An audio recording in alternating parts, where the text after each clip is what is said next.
Hello, I'm Mrs. Spots. And hi, I'm Mrs. Bailey, and we're here to read Chapter 11. The Case of the Creepy Classroom. As soon as the morning bell rang, I leaped out of my sleeping hut because I wanted to make sure Phoebe found the watch in the MKC notice. While I was waiting for her to arrive, Thomas came in and tapped just Joey on the shoulder. He had a big, friendly smile and said, "Hey, Joey, want to shoot some hoops after school?" Joey looked surprised. He didn't smile at all. "I'm busy," he said. "Maybe tomorrow?" Thomas asked. Joey shook his head. "I don't think so," and then he walked away. Thomas wasn't smiling anymore. I think Thomas is a nice boy. I know for a fact that Joey's a nice boy, but I didn't think Joey was being very nice to Thomas. "What's going on, Og?" I asked my froggy friend. "Boing, boing," he replied. "I'm not sure I want any more mysteries to solve," I squeaked. Og dived into the water and splashed around. Just then, Phoebe came into the classroom and went straight to her table. "Over here, Phoebe," I squeaked at the top of my lungs. She didn't pay any attention, so I jumped up and down. "Phoebe!" I screamed, "over here!"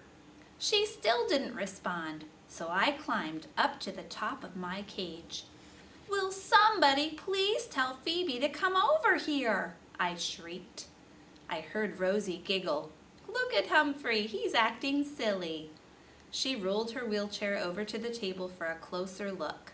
Simon, Joey, and Kelsey rushed over.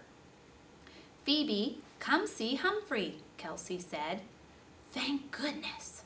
Finally, Phoebe came over too. Since an audience had gathered around me, I decided to give them a show. Clinging to the top bars of my cage, I made my way, paw over paw, across to the other side. "Go, Humphrey, go!" Simon cheered on. "Where's he going anyway?" Rosie asked. I knew exactly where I was going, to the side of my cage near Phoebe's watch and the MKC paper. I took a deep breath and dropped down into the soft bedding. I did a double flip-flop. I hadn't planned on it, but my friends all said, "Ooh!" I looked over at the watch and the paper, crossed my paws, and hoped. "Hey, Phoebe, isn't this your watch?" Kelsey asked. Phoebe stared at the watch. "It is!" She picked it up. "But I looked here yesterday. How did I miss it?" "Maybe the custodian found it," Rosie suggested. Phoebe put on her watch and smiled. I crossed my paws tighter. Kelsey picked up the MKC notice. It was sitting on this, she said. She handed the paper to Phoebe, who stared at it and stared some more. The bell rang and the students all headed for their chairs. Phoebe slipped the paper into her pocket. It worked! I could finally uncross my paws. Phoebe had her watch back, and maybe she'd call that number for MKC. I was proud of myself, but my joy didn't last long, because when I looked over at Thomas, he was staring at his desk and looking about as unhappy as a human could look. "Class, get ready for a ton of fun," Mr. E announced. I wasn't in the mood for fun, so I crawled into my sleeping hut and had a nice dream about Phoebe's daisy watch.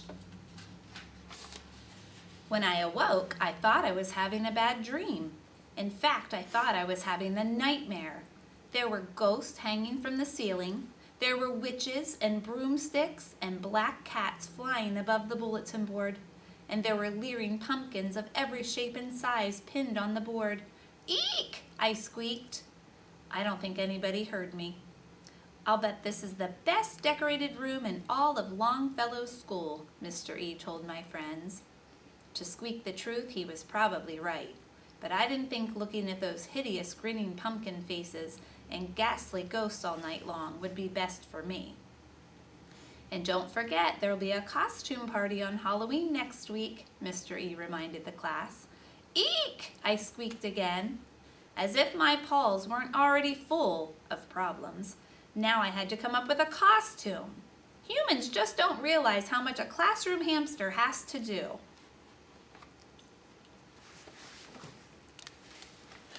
After school, Mr. Morales came into the classroom. "Nice decorations, Ed," he said. Mr. E looked very proud. Mr. Morales took a piece of paper out of his pocket. "Have you got a moment?"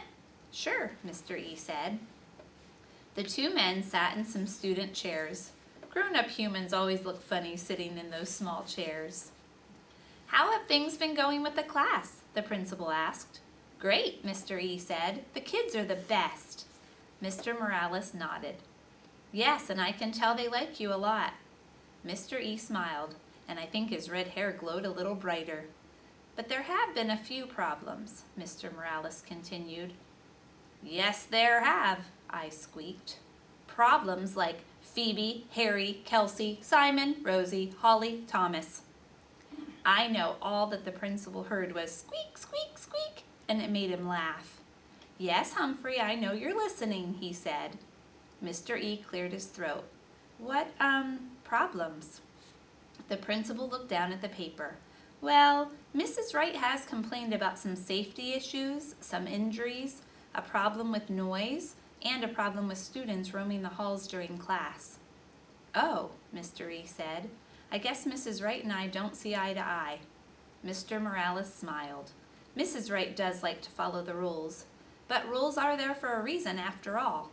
Mr. E nodded nervously. "Yes, I understand." If he understood, why didn't he follow them?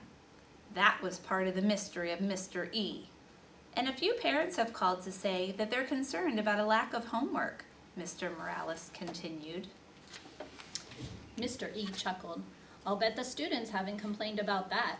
"No," Principal Morales replied, "but we're here to teach the children. I believe that learning is fun, but there's work involved too." Mr. E nodded, and nodded some more. He looked so nervous. Even his red hair looked pale. And then there's Mrs. Brisbane. Mr. Morales wasn't smiling anymore. "She's wondering if you're keeping up with her lesson plans. She said you haven't called her with questions." "Oh," Mr. E said. "Well, I've been following the lesson plans, but adding my own touches. Maybe I haven't been following them closely enough." At least Mr. E was honest. I liked that about him. "The district-wide math test is coming up. Are the students prepared for that?" Mr. Morales asked. "Not completely," Mr. E said. "Not yet." "Ed, I want to give you a chance. You're a new teacher, and I know you really want to continue," Mr. Morales said. "But the learning comes first." "It certainly does," I squeaked. "Boing, boing, boing, boing," all agreed. "Are you letting me go?" Mr. E asked. "No, Ed," Mr. Morales said. "I think you can be a good teacher, but I need to see a change starting tomorrow." Yes, I'll change," Mr. E said. "Thank you for giving me another chance. I won't let you down." The two men shook hands and Mr. Morales left. Once he was alone again, Mr. E began to mutter something I couldn't understand. I did hear the word failed. I know that my fellow classmates don't want to fail. Maybe teachers don't want to fail either. After a while, he got up, paced around the room. "Don't give up," I squeaked. I was trying to be helpful.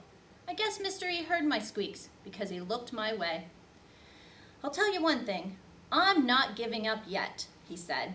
He sounded very determined, which gave me hope. "Take out the lesson plans," I squeaked. "In the binder, in the drawer."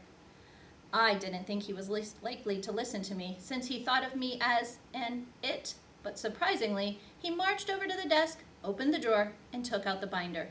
He stuffed the binder into his large sack. Then he came over to the table where Og and I live. "You have it easy," he said. "You're just classroom pets. Everybody loves you, and you don't have to worry about tests." Then he stared out the window, his shoulders slumped. He sighed once or twice. After a while, I couldn't stand it.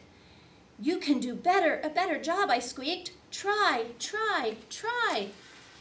Mr. E looked down at me and almost smiled. "Would you like to switch jobs with me, Humphrey?" he said. I think it was the first time he had used my name. "I could sit in your cage and take naps and you'd teach the class," he said.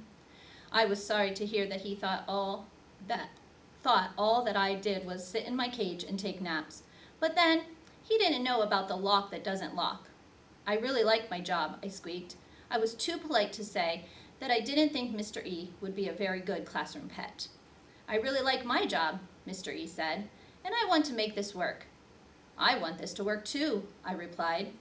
Just then, Miss Mack walked in. Why do good things always happen when Miss Mack walks in? Hi, Ed, she said. How's it going? Mr. E sighed. Not very well, I'm afraid. What happened? Miss Mack asked. Mr. Morales just told me there have been a lot of complaints about my teaching. Too much noise, not enough homework, and Mrs. Brisbane doesn't think I'm following her lesson plans, he explained. Are you? Miss Mack asked in the friendliest way possible.